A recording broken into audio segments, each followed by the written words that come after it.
국민대학교 글로벌 인문지역대학장 정선태 교수님과 함께하겠습니다. 교수님. 네, 안녕하세요. 네, 교수님. 오늘 어떤 책 소개해 주시겠습니까? 네, 오늘은 일본의 새로운 왕이 즉위를 했죠. 네네네. 네, 나루히토라는 이름의 왕이 즉위를 했는데. 교수님은 그 일본 왕이라고 하십니까? 천왕이라고 하십니까? 그게 어떤 맥락에서 얘기하느냐에 따라 달라야 한다고 생각하는 쪽이에요. 예. 네, 그러니까 일본인의 관점에서 얘기할 때, 일본인의 입장에서 얘기할 때는 천왕이라고 얘기를 하죠. 텐노라고 얘기하는 게 맞고, 또 어떤 시스템으로 얘기할 때 있지 않습니까? 고유명사처럼 천왕 시스템이란 말을 써요. 천왕제라는 말을 쓰잖아요. 근데 그걸 우리가 일왕제 이렇게 얘기할 수 없지 않습니까? 네네. 그러니까 일본의 왕을 상대화하기 위해서는 일왕이란 말을 쓰는 게 맞는 것 같은데, 네네. 외교적인 수사나 이 학문적인 용어로서는 천왕제 또는 천왕이란 말을 써줘야 이게 됩니다. 이게 천왕이란 말이 갖는 그 무게 때문에 그런 건데, 천황 하면은 하늘이 내려준 황제 이런 말 때문에 좀 거부 반응이 있어요. 근데 그 사람들, 그 구성원들이 쓰는 말들을 우리가 받아들여서 쓸 때가 옳을 때가 있고요. 또 우리 입장에서 상대화해서 일왕이라고 얘기하는 것도 맞다고 생각합니다. 좀 복잡한 얘기인데, 예를 들면은 중국에서는 이를테면은 청나라 시대까지 자기 황제라고 얘기하지 않습니까? 우리는 청나라 시대의 황제를 중국의 왕이라고 그러진 않잖아요. 네. 이 중국 그 어떤 중화 시스템 하에서 중국은 황제였고 우리 조선은 왕이었던 게 역사적 사실이니까. 근데 이 일본에서는 자기들이 천황이라고 불렀는데 그렇게 불러달라고 하니까 불러주는 게 맞을 때가 있습니다. 그 맥락상 그렇습니다. 맥락상. 근데 이런 문제가 가지고 국회에서까지 논쟁이 있었다는 얘기를 들었는데 저는 조금 어이가 없습니다. 그러니까 어떤 사람은 엠퍼러라 그러고 어떤 사람은 킹이라 그러고 그러면은 그걸 어떻게 얘기해야 될지. 그러니까 또 문화권마다 다 다르잖아요. 이 페르시아에서는 샤라 그러고 이쪽에서 술탄이라 그러는데 그때마다 그러면은 페르시아 왕, 뭐 이슬람 왕 이런 식으로 다 불러줘야 될지. 그때마다 다르긴 한데 맥락에 따라서 들어주시면 좋을 것 같습니다. 그러니까 요약하자면 일본의 왕을 얘기할 때 우리는 일왕이라고 얘기할 수 있어요. 그럴 수도 있는데 역사적으로 일본이 어떤 자신들의 근대에 와서 자신들의 왕을 옹립해놓고 천왕이라 부르고 거기에 어떤 의미를 부여했는지를 읽어야 됩니다.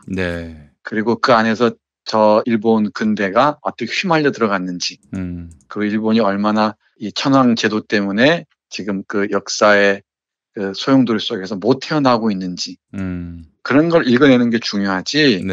그 용어에 하나하나에 다 매몰되다 보면은 왜 천황이라고 부르느냐 일왕인데 이런 그 반문에는 제가 동의하기 좀 어려운 지점이 많습니다. 네. 알겠습니다, 교수님. 자, 그 서두에 이런 여담 같은 이야기 여기서 마무리하고 오늘 본론 들어가 주시죠, 교수님. 아니 근데 서론이 대단히 중요한 질문이긴 했어요. 그래요? 네, 맞습니다. 대단히 중요한 질문이었고 예. 우리는 마치 일왕이라고 부르면은 일본인들이 자신들의 왕을 일왕이라고 생각할 줄 아는데 그렇지 않거든요. 네. 그래요? 네. 오늘 말씀드리겠습니다만은 그저께죠. 방송 기준으로 얘기하면은 그저께 나루히토라는 새로운 그 일본 왕의 즉위식이 있었습니다. 우리는 조용했죠. 이낙연 총리가 가서 아베 신조와 무슨 얘기를 할 것이냐, 또는 대통령 친서를 가지고 와서 어떤 그 돌파구를 찾을 것이냐 이런 뭐 스쳐가는 보도 정도만 있었지 무슨 일이 있었는지 잘 모릅니다. 그런데 그나마 뉴스가 된 게 뭐였냐면은 그 아베 총리의 이 부인이죠 미치코가 스커트를 입고 나왔다. 그게 아주 무례한 일이다. 라고 얘기한 것과 그리고 새로운 그 왕 앞에서 만세삼창을 했다. 그러니까 정교 분리 원칙이 어긋난다. 이 정도가 우리 언론에서 보도한 사실이에요. 근데 일본 언론은 난리가 났습니다. 일본인들이 바라보는 천황의 즉위식은 어마어마한 사건이거든요. 그러니까 정말 어마어마한 상징적 사건이면서 실질적으로도 그렇게 받아들이기도 하고요. 그래서 이게 무슨 일인지를 좀 들여다볼 필요가 있겠다 싶었습니다. 총리의 부인이 정통적인 의상을 갖추지 않고 무례하게도 스커트도 제가 보니까 스커트가 짤막한 스커트가 아니에요. 근데 그걸 일본 신문들을 보니까 미니 스커트라고 해서 막 호들갑이 보통이 아닙니다. 우익들은 바로 아베에 대해서 무슨 처단을 할 기세예요. 근데 저 정체가 뭔가, 그러니까 심리적인 기반이 무엇인가를 고민할 필요가 있지 않을까 싶습니다. 일본 왕을 숭배하는 그렇죠. 배경. 그렇죠. 네, 일본인들의 일본 왕, 그러니까 자신들의 천황에 대한 숭배는 그야말로 만들어진 거죠. 정확히 말씀드리면 1868년 이후 지금까지 만들어져서 패전 이후, 그러니까 저쪽에서는 패전이라고 얘기하지 않지만은 1945년 패전 이후 인간선을 한 이후에도 여전히 상징 조작의 한 축으로 정확하게 남아 있습니다. 네. 그러니까 오늘 소개해드릴 정창석 선생의 책 만들어진 신의 나라는 그런 의미에서 주목할 가치가 있다고 생각을 해요. 네. 상당히 그 고급스러운 책, 수준이 높은 책이어서 좀 많은 관심을 두고 주의를 기울여 읽어낼 수 있는데 이 책에 실린 그 마지막 마지막에 실린 글이 있습니다. 제목이 뭐냐면은 부끄러운 가공의 공동체. 그러니까 가공이라는 것은 허공에 만들어둔 이런 뜻이죠. 그러니까 이 상상의 공동체, 부끄러운 그것도 대부분이 뭐 국민국가가 가공 또는 상상의 공동체인 거 맞는데 부끄러운 그 상상의 공동체이면서 부재가 연속되는 현대 천황제 이랬습니다. 네. 그러니까 우리는 1945년 8월 15일 일본이 종전한 이후에 일본식으로 표현하자면 패전한 이후에 천황제가 사라진 걸로 알고 있잖아요. 근데 일본인들의 정서 속에는 그 심성 속에는 깊이 있게 천황에 대한 숭배가 남아 있다는 게 핵심입니다. 그러니까 이 점을 좀 주목해 볼 필요가 있는데 우리는 뭐 이 광기에 휘말리는 그 광신도들이나 이런 사람이 아니라면은 합리적이고 상식적인 판단을 하는 게 맞잖아요. 네. 근데 일본의 경우에는 천황이라는 하나의 정점의 신격화한 존재를 설정해 두고서 철저하게 그 숭배로 나아가고 있다는 것입니다. 네. 그러니까 일본인의 그 잠재의식의 저 깊은 곳에는 천황이 우리를 통치하시고 지배하신다는 그 심성이 고스란히 남아 있다는 겁니다. 지금까지도. 아니 천황이 해준 게 뭐가 있다고? 그게 정말 무시무시한 그 가공의 공동체라는 것이죠. 네. 그러니까 천황이 사실은 다 해줬다고 생각합니다. 모든 은혜의 출발점이고요. 이 일본을 전 세계에서 신의 나라로 만든 것도 바로 우리 천황 덕분이라고 얘기하는 겁니다. 그러니까 일본인들은 참 놀라운데요. 건국 신화에 기대서 우리는 단군 신화를 얘기하긴 하지만은 그걸 그냥 지나가는 얘기 정도로 하잖아요. 예컨대 뭡니까 환단 고기 얘기하고 이런 사람들 보면은 또 뭐 단군 얘기하면서 엄청나게 부풀리는 사람 보면은 그냥 싸늘하게 웃고 가는 게 전 상식인 것 같아요. 한국 사회에서는. 근데 이 일본의 경우에는 그 신화의 건국 신화 일지에서 천황의 가계 이게 만세 일계입니다. 이 만대 동안 아무런 변함없이 하나의 한 선을 이어왔다는 거죠.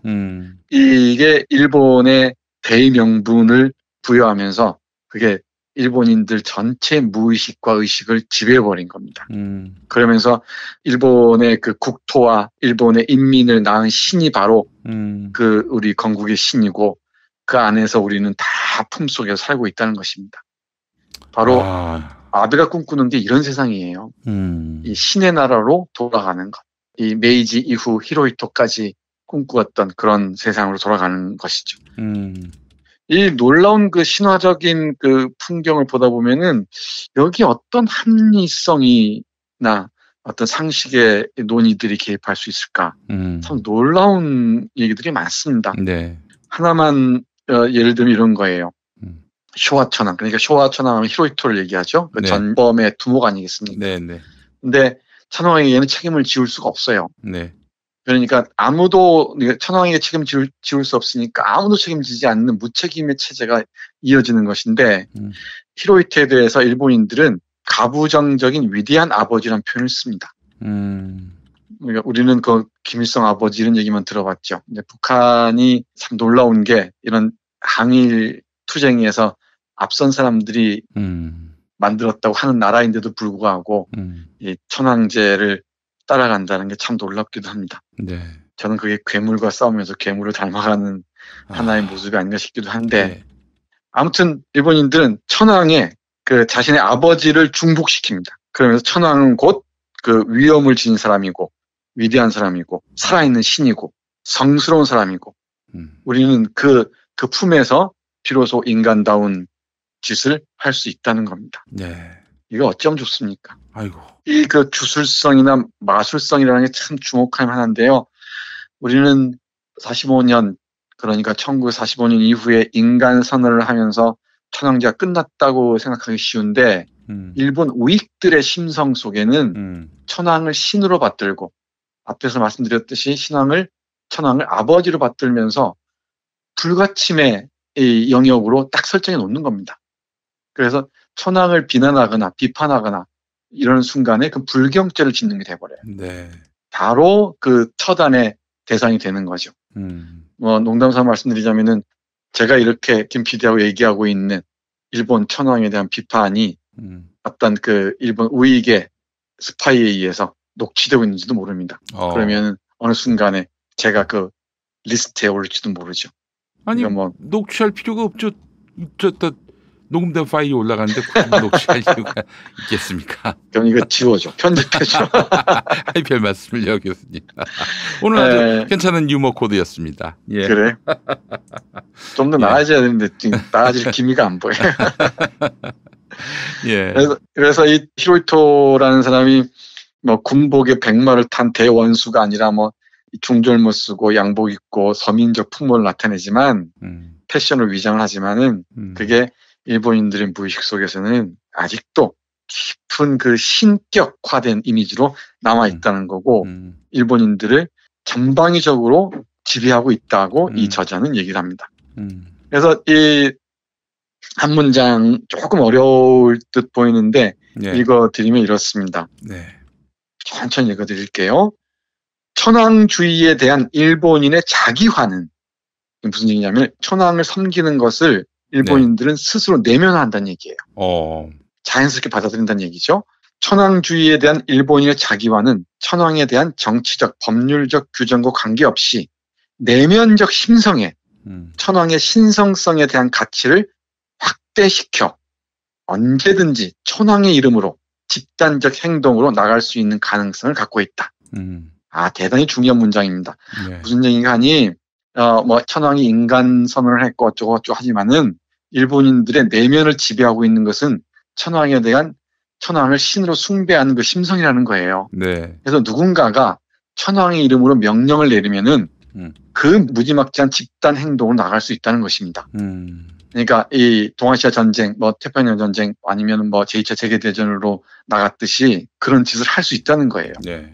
그러니까 일본인들의 그 마음속에 깃들여 있다가 어느 순간 누군가가 아베 같은 자들이 헌법을 바꿔서 전쟁할 수 있는 나라로 바꾸고 그리고 아름다운 나라라고 얘기하는 그 메이지 시대의 꿈을 실현하자. 그걸 천황의 이름으로 얘기하는 순간 일본인들은 그 신의 명령에 따라서 집단적으로 움직일 수 있다는 것이죠. 네. 이게 대단히 위험합니다. 오늘 앞에서 말씀드렸듯이 아베가 새로운 왕 나루히토 앞에서 만세삼창한 것도 그런 맥락이 아닌가 싶어요. 그러니까 일본인들은 위기 상황마다 국가 차원에서 또는 개인적 차원에서 늘 의존했던 게 뭐냐면은 천황입니다. 그리고 천황을 구원자로 생각했던 거죠. 이거야말로 천황을 믿으면 무조건 구원이 온다는 그 고대 국가의 종교성의 신탁, 종교성을 믿는 것 그리고 주술의 또 다른 형태라는 겁니다. 네. 그러니까 일본의 그 상식적이고 합리적인 사고를 하는 지식인들에게 참이 난감한 일이죠. 그런데 그 사람들도 천황 비판을 함부로 못합니다. 아니 근데 교수님 도무지 이해할 수가 없어요. 그래요. 차라리 눈에 안 보이는 신을 믿는다면 그 이해가 되겠는데 아니 명백한 사람이고 말이죠. 저 자신도 결국 구원을 못해서 천황이 죽으면 뭐 그걸로 끝나는 건데 왜 주술적 신탁을 할 대상이 천황일 수 있는 건지 싶어요. 그게 신의 나라라고 생각하니까. 신의 나라. 아직 그 고대 그리스 비극의 세계, 신탁에 의존하는 세계에 살고 있다고 일본의 많은 사람들, 천황주의, 천황 사상에 물든 사람들은 그걸 믿는 거죠. 신앙의 대상이니까.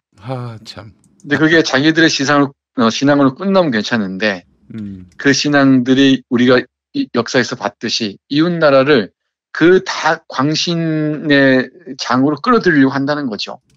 우리 수많은 조선인들이 그 천황교로 귀의하지 않았었습니까? 지금도 천황교에서 못 벗어나고 있는 사람들이 많잖아요. 지금까지도 우리가 보듯이. 그러니까 이 일본에서는 미국이 선물처럼 던져준 민주주의와 번영을 누리면서도 가짜라는 거죠. 이 저자에게는 그렇습니다. 천황제를 반대하는 목소리, 그러니까 천황제에 대해서 비판적인 목소리를 내면은 가차없이 응징을 가합니다. 그 서서히 그 천황에 대한 비판이 압살돼 가고 있는 거죠. 그러니까 그건 일본의 언론을 보면 분명하고요. 앞에서 얘기했듯이 아베 신조의 그 부인이 민스커트 아닌데 분명히 제가 보기에는 무례하다고 막 온갖 비난을 쏟아붓는 것도 어디 신성한 우리 천황 폐하를 그렇게 무례하게 대할 수 있냐라는 게 깊이 남아있는 겁니다. 그렇다면 이제 천황은 일종의 구실이고, 네. 자기들의 신념을 정당화시켜줄 네. 그런 상징적 매개? 뭐 이런 걸로 그렇죠, 봐야 그렇죠. 될까요? 예. 네, 아주 중요한 지적하셨는데 그건 사실은 이토 히로부미가 천황제를 구축해내는 과정에서도 자신들의 이익을 상징적으로 끌어낼 수 있는 그런 제도들을 만들어낸 거죠. 네. 자신들의 이익을 상징적으로 대변할 수 있는 제도를 만든 게 바로 천황제라고 얘기할 수 있는데 지금도 그거 연속되고 있다는 얘기입니다. 그게 지들 이익에서 끝나면 좋은데 지들의 이익을 끊임없이 확충하기 위해서 정한노부터 시작해서 수많은 아시아 침략, 세계 침략의 마수들이 천황을 숭배한다는 이름으로 다 합리화되지 않았습니까? 근데 그 합리화 과정에서는 어떤 그 책임도 물을 수가 없는 지경까지 와 있는 거죠. 네. 그러니까 일본이 참 참담한 지경에 이런 것도 천황제에 대한 비판 자체가 불가능한 일본의 현실과 관련이 있지 않은가 싶기도 해요. 또 이 저자 정창석 선생은 이렇게 덧붙입니다. 후진 사회로 갈수록 터부가 만연하다. 금기가 만연하다는 것이죠. 일본에서는 천황에 대한 금기가 정말 그 무의식의 저변까지 깔려 있는 것 같아요. 그런 맥락에서 얘기하는 것 같습니다.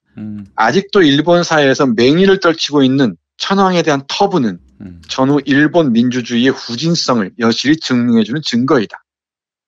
이러한 터부는 일본인의 사상적인 개화를 질식시킨다. 일본인의 경직된 세계관은 여기에서 나온다. 그러니까 일본인들이 세계를 바라보는 눈이 대단히 경직되어 있다는 것이 바로 천황에 대한 터부와 관련되어 있다는 것입니다. 그래서 이 일본인들이 천황이라는 그 터부와 맞서지 않으면은 그 저자에 따르면은 정말 자유인이 민주주의니 이건 다 헛갈비에 불과하다. 그리고 일본인의 문제로만 그치는 게 아니고 이건 우리 아시아 또는 세계 전체에 대한 불행으로 이어질 수 있을 것이다 라고 얘기를 합니다. 그래서 마지막 부분, 결론 부분에서 저자는 이렇게 얘기를 합니다. 역사가 일본인에게 던져주는 교훈에는 근대 아시아가 잠자던 시절 일본인은 제국주의에 도취되어 아시아의 해방을 부르짖기 이전에 천황으로부터의 해방을 외쳤어야 했다는 필연성이 후미에처럼 가로놓여 있다. 이 후미에란 말은 엔도 슈샤쿠 얘기할 때 말씀드렸는지 모르겠는데 이 카톨릭 교인들을 추려내기 위해서 십자가나 예수의 상징인 그림을 밟고 그렇죠. 가면은 이건 교인이 아니다. 그렇죠, 그렇죠. 발부를 했던 거죠. 근데 여기 천황의 사진을 밟을 수 있어야 비로소 일본은 해방될 수 있다는 거예요. 이 자유와 정말 민주주의를 얘기할 수 있다는 것이죠. 좀 더 보면 이렇습니다. 이것은 역사 인식에 대한 목매성을 일본인에게 경고하고 있다는 의미다. 천황이라는 후미를 밟고 넘어갈 것인가 아니면 피해갈 것인가 그것은 오로지 일본인의 선택이다. 그러나 역사는 끊임없이 일본인에게 원죄에 대해 속죄를 요구하고 있다.